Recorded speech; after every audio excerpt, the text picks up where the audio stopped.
आ रही है। लगातार पांचवें दिन पेट्रोल डीजल महंगा। दिल्ली में पेट्रोल 30 पैसे, डीजल 36 पैसे हुआ महंगा। पेट्रोल 88.44 रुपए व डीजल 78.74 रुपए प्रति लीटर। लखनऊ में पेट्रोल 87 रुपए प्रति लीटर के पार हुआ। लगातार पांचवें दिन पेट्रोल डीजल महंगा। दिल्ली से बड़ी खबर आपको बता रहे, दिल्ली में पेट्रोल 30 पैसे महंगा हुआ, वहीं डीजल 36 पैसे महंगा हो गया है। पेट्रोल की कीमत अब 88.44 रुपए तो डीजल की कीमत 78.74 रुपए बताई जा रही है और लखनऊ में इसके रेट 87 रुपए प्रति लीटर के पार पहुंच गए हैं। पेट्रोल डीजल की बढ़त को लेकर लगातार जनता में आक्रोश है और इसी खबर पर ज्यादा जानकारी देने के लिए दिल्ली से हमारे ब्यूरो चीफ अमित दुबे हमारे साथ लाइव जुड़े हुए हैं। जी अमित जी, आपसे जानना चाहेंगे, लगातार पांचवें दिन बढ़ोतरी की गई है, जनता पहले से ही बहुत त्रस्त है पेट्रोल और डीजल के दामों को लेकर, आपका क्या कहना है? जी बिल्कुल, देखिए जिस तरह से डीजल पेट्रोल के दाम बढ़ रहे हैं, इससे लगातार तमाम चीजों के दाम बढ़ रहे हैं, चाहे हम क्रूड ऑयल की बात करें, खाने वाले ऑयल की बात करें या ट्रांसपोर्टेशन की जो चीजें होती है वो सारी चीजों पे इसका असर पड़ रहा है। और यही बड़ी वजह है कि लोग कहीं ना कहीं इसे लेके खासे नाराज है। आज जब बजट सत्र खत्म हो रहा है और ऐसे में पेट्रोल डीजल के दाम जो है वो लगातार बढ़ते जा रहे हैं, कोई रोक टोक इन पे नहीं है। कई राज्य ऐसे हैं जहां पेट्रोल जो है लगभग 100 रुपए छूने वाला है और डीजल के दाम 90 रुपए से ऊपर है। दिल्ली में भी अगर पेट्रोल की बात की जाए, कल बहुत दिन दूर नहीं है जब 90 रुपए के आसपास हो गए, 88 रुपए से ऊपर जो है लगातार यहाँ पे दाम बने हुए हैं।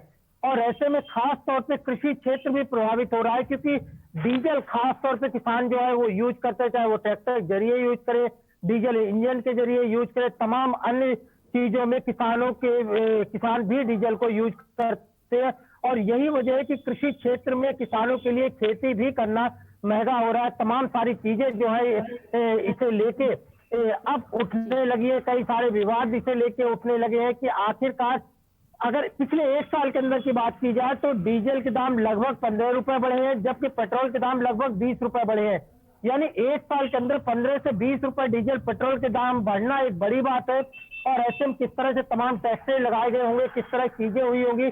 हालांकि अगर क्रूड ऑयल की बात करें तो अब भी $61 प्रति बैरल बना हुआ है, अब भी $61 प्रति बैरल जो है वो बना हुआ है। और ऐसे में सबसे बड़ी चीज यहाँ पे जो नजर आती है कि सरकार अभी भी इस पे अंकुश लगाने में अंकुश नहीं लगा रही है। सरकार कह रही है कि प्राइवेट कंपनियों का हाथ में जिस तरह से अंतर्राष्ट्रीय बाजारों में कीमतें होती है और उसी के हिसाब से यह भारतीय बाजार के भी तय होता है।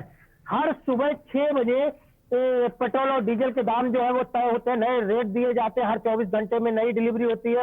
लेकिन पिछले 5 दिनों की बात करें तो पिछले 5 दिनों से सिर्फ लगातार बढ़ोतरी हो रही है, कहीं कोई कमी नजर होती हुई नहीं नजर आ रही है। जी अमित, आपसे जानना चाहेंगे कि सीधी मार तो यहाँ पर लोगों पर पड़ती है, इसके साथ ही साथ अप्रत्यक्ष रूप से भी ये काफी हानिकारक है पूरी जनता के लिए, क्योंकि इसके बाद महंगाई भी बढ़ेगी। जी बिल्कुल, देखिए अगर हम एडिबल ऑयल की बात करते हैं तो जाहिर तौर पे 100 रुपए लीटर, जो 95 और 100 रुपए लीटर होता था, आज 150 के आसपास तक पहुंच गया है। तो ऐसे माना जा सकता है कि किस तरह इसका असर दिखने लगा है, तमाम चीजों पर इसका असर दिखने लगा है।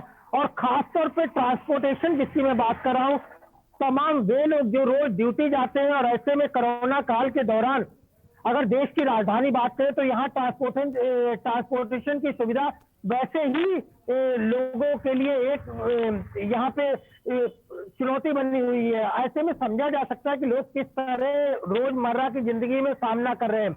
बसों की बात करें तो बसों में जितनी सीटें उतने ही यात्री सवार हो सकते हैं। मेट्रो की बात करें तो मेट्रो में टोकन अभी भी अवेलेबल नहीं है। जिन लोगों के पास कार्ड है, अगर आपको मेट्रो सफर करना है तो आप कार्ड के जरिए ही सफर कर सकते हैं। और ऐसे में जो लोग अपने वाहनों के जरिए बाइक, गाड़ी या किसी अन्य के थ्रू जो लोग यात्रा कर रहे हैं तो उनपे भी खासा प्रभाव हुआ है। और दूसरी बड़ी चीज की जो रूटीन का किराया है, जिन जगहों पे 10 रुपए किराया पड़ता था, आज वहां 2 किलोमीटर 3 किलोमीटर डिस्टेंस के 20 रुपए तक किराया हो गया। तो ऐसे में लोगों की जेब पे कितना अतिरिक्त बोझ पड़ रहा है, इस बात को समझा जा सकता है। लेकिन क्योंकि सरकार पहले ही कह चुकी है कि सरकारी कंपनियां जो दाम तय करती है, जो अंतर्राष्ट्रीय मार्केट में जो चीजें होती है उसके अनुसार दाम तय किए जाते हैं। और विपक्ष का भी जिस तरह से हल्ला बोल होना चाहिए था इस डीजल पेट्रोल की महंगाई को लेकर, गैस सिलेंडर के दाम जिस तरह से बढ़े हैं, तो उस तरह की विपक्ष की भी कोई योजना नहीं दिखाई दे रही है। राज्यसभा पहले ही खत्म हो चुकी है, लोकसभा का आज आखिरी दिन है बजट सत्र का, और ऐसे में लोग जो है वो महंगाई से लगातार जूझ रहे हैं, और खासतौर पर जिस तरह से डीजल पेट्रोल के दाम बढ़ रहे हैं, इससे लोगों को भारी परेशानियों का सामना करना पड़ रहा है। जी अमित, इस जानकारी के लिए आपका बहुत बहुत शुक्रिया। यकीनन लोगों के लिए सरकार को यहाँ पर सोचना ही होगा, क्योंकि सीधी मार यहाँ पर लोगों के ऊपर पड़ रही है पेट्रोल और डीजल की, और उसके बाद पेट्रोल और डीजल के दाम बढ़ने के साथ ही साथ ट्रांसपोर्टेशन के दाम बढ़ते हैं, जिसकी वजह से कहीं ना कहीं महंगाई भी बढ़ेगी।